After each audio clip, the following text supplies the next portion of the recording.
মৃত্যুর কারণটা কি পাওয়া গেছে? মৃত্যুর কারণটা পাওয়া যায়নি।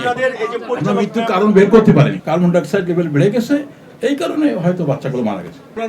রুমে ডেকে নিয়ে গেলাম, আপনার কথা বলতেছেন আমার সাথে নাকি 100 জন কথা বলতেন? আপনি যখন কথা বলেন আমাকে বলেন ভাই, বা আপনাকে ডাকলাম ভাই আমার রুমে একটু আসেন, কথা আপনাকে ডাকলাম, আপনি বাইরে এসে বলেন মদিন সাহেব 1 লাখ টাকা দিচ্ছে আছে।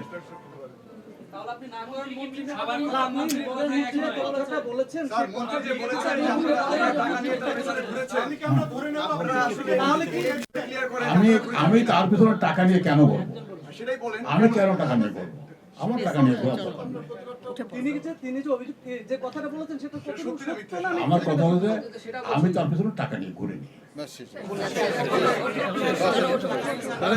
আমাকে থ্যাংক ইউ ভেরি মাচ।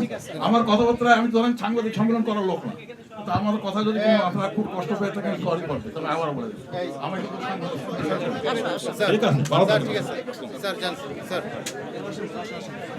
সরকার আশ্বাস দিক আপনাদের হাসপাতাল পরিবর্তনের জন্য এই কাজটা আমাদের করতেই হবে, এটা আমাদের চলমান কাজ। না আগে মনে হয়নি এটা বলবো না, আমরা এটা কিছু কিছু থেকে আমরা কাজটা শুরু করেছিলাম। আর এটা যদি আমরা এইভাবে বলি যে আমাদের যে সমস্ত ভেন্টিলেশন যে কথাটা আমরা বলতেছি, সেই ভেন্টিলেশনের যে কারণ আমরা খুঁজতে যেয়ে দেখছি যে আমরা কিন্তু ভেন্টিলেশনের যে কার্বন ডাইঅক্সাইড লেভেল যেটা থাকার কথা, সেই কার্বন ডাইঅক্সাইড লেভেলে এখনও যারা এক্সপার্ট তারা মনে করেন না, এটা আমার কথা বলছেন, তারা মনে করেন না যে এই কারণে শিশুর মৃত্যু হতে পারে।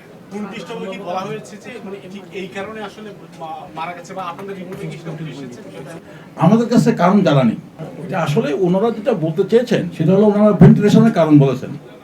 ভেন্টিলেশনের কারণে ওনারা বলছেন ওরা যেটা বলতে চেয়েছেন মানে আকার ইঙ্গিতে একদম সুনির্দিষ্টভাবে একদম স্পেসিফিক ওরকম কজ অফ ডেথ বলেননি। ওনারা আকার ইঙ্গিতে যেটা বোঝাচ্ছেন যে কার্বন ডাইঅক্সাইড লেভেল বেড়ে যাওয়ার কারণে, ভেন্টিলেশনে অফ থাকার কারণে কার্বন ডাইঅক্সাইড লেভেল বেড়ে গেছে, এই কারণে হয়তো বাচ্চাগুলো মারা গেছে। আমাদের অ্যাডাল্ট তাদের যে কার্বন ডাইঅক্সাইড রেজিস্ট্যান্ট ক্ষমতা, যে কার্বন ডাইঅক্সাইড বেড়ে গেলে আমাদের শ্বাসকষ্ট হবে, বুঝলেন কথাটা, ডিসকমফোর্ট ফিলিং হবে। কার্বন ডাইঅক্সাইড যখন বাড়বে অথবা অক্সিজেন লেভেল যদি কমে যায় তাহলে আমাদের শ্বাসকষ্ট হবে। অক্সিজেন লেভেল আমাদের ক্ষেত্রে বা আমাদের অ্যাডাল্টদের ক্ষেত্রে যদি 95%-এর নিচেই যায় তাহলে কিন্তু আমাদের শ্বাসকষ্ট শুরু হতে পারে। আর বাচ্চাদের ক্ষেত্রে 90%, তাহলে বাচ্চারা হচ্ছে মোর রেজিস্ট্যান্ট টু হাইপক্সিমা। আমি কথা বুঝতে পারছি যে একটা বাচ্চা যতখানি কম অক্সিজেনে সার্ভাইভ করতে পারবে, নিউবর্ন বেবি, আমরা তা পারবো না। একইভাবে কার্বন ডাইঅক্সাইড লেভেলও তাই, কার্বন ডাইঅক্সাইড বেশি লেভেলে যতখানি একটা বাচ্চা সার্ভাইভ করতে পারবে অ্যাডাল্ট পারবে না। এই জন্য এগুলো ডিফিকাল্ট টু এক্সপ্লেইন, এ হচ্ছে সায়েন্টিফিক কথা। এখন না শোনেন, এখানে আপনাদের বহু সাংবাদিক আমাদেরকে বলেছে, ব্যক্তিগতভাবে আমাকে বলেছে বিভিন্নভাবে, কিন্তু আপনারা একটু কথা বলেন না, কথাটা বলেন। আপনাদের সাথে কথা বললেও দোষ, আমাদের সাথে কথা বললেও দোষ, ডাকলেও দোষ, না ডাকলেও দোষ। ঠিক আছে, আমি সরি, আপনাদের ডাকাটা আমার ভুল হয়েছে, তাই আমি সরি বললাম। একটু দয়া করে বলবেন যে আপনাদের নিজস্ব যে একটা তদন্ত কমিটি করা হয়েছিল সেখানে শিশু মৃত্যুর কারণটা কি পাওয়া গেছে? মৃত্যুর কারণটা পাওয়া যায়নি।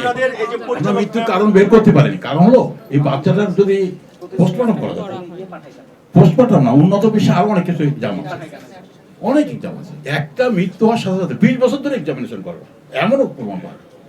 একটা ফরেন্সিক মানে এক্সাম, অনেক অনেক ধরনের এক্সাম আছে। শুধু আমাদের দেশে শুধু পোস্টমর্টম হয়, আর বিদেশে অনেক কিছু হয়, সেটা খুব এক্সপেন্সিভ।